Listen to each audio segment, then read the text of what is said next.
These were no Tony Todd cameos.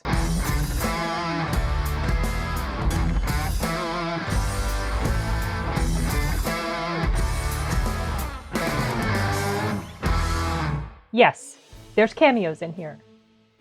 But it's important to understand that the main, and I think probably people that watch the trailer get it, that the main focus in this version of Ghostbusters Afterlife, is on the children.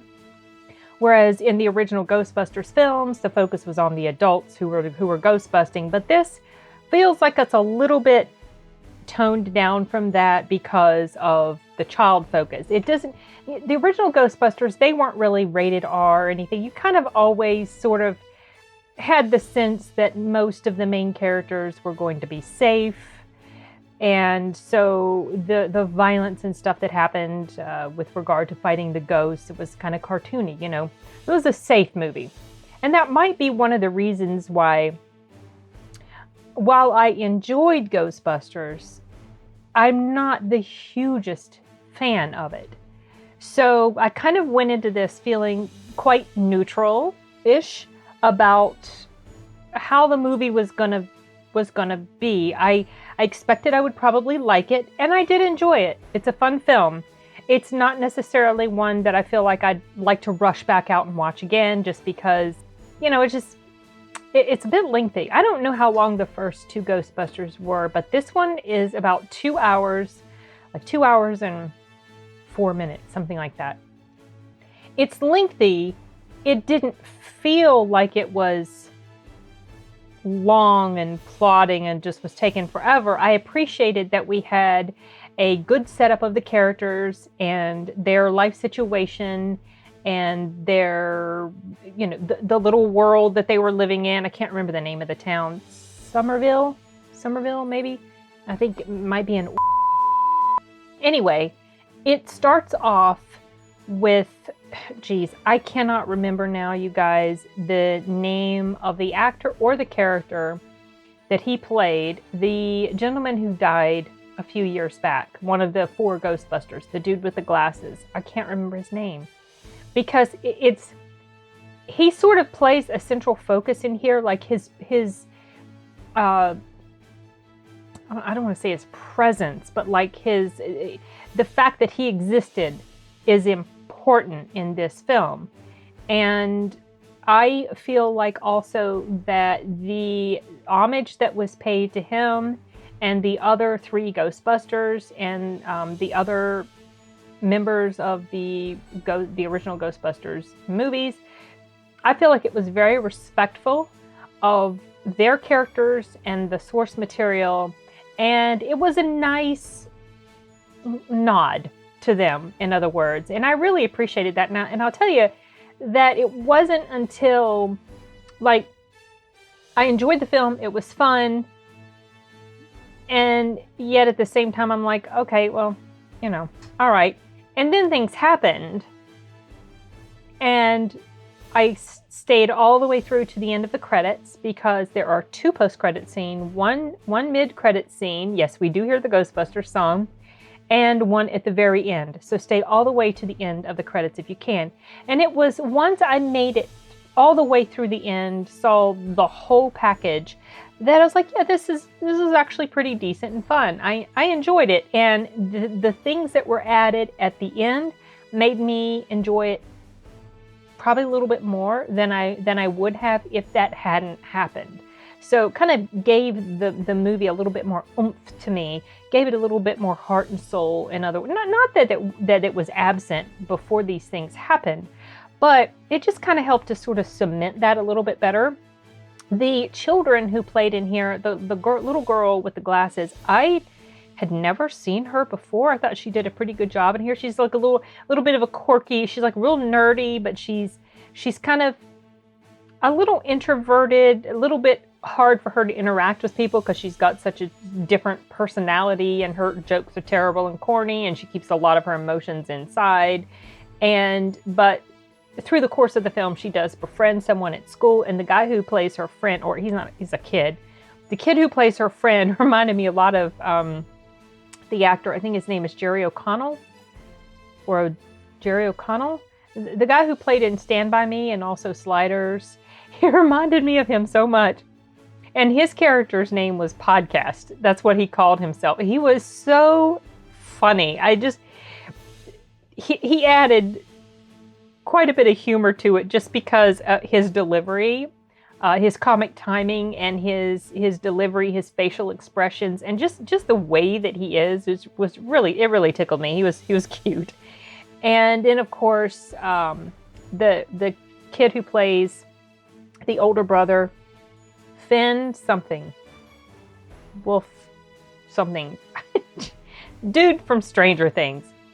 The little story arc that they had going on with him was it was pretty solid. The things that they showed about all the characters. So you have the mother, she's got her deal going on, and you got the little nerdy kid, the little girl who's really, really smart and sciencey and everything, and the stuff that she's like, the little journey she's going on and figuring out things and about the world of her grandfather that she never knew. And then the older brother and his little story arc. And then eventually those three story arcs, they converge and this stuff happens, okay?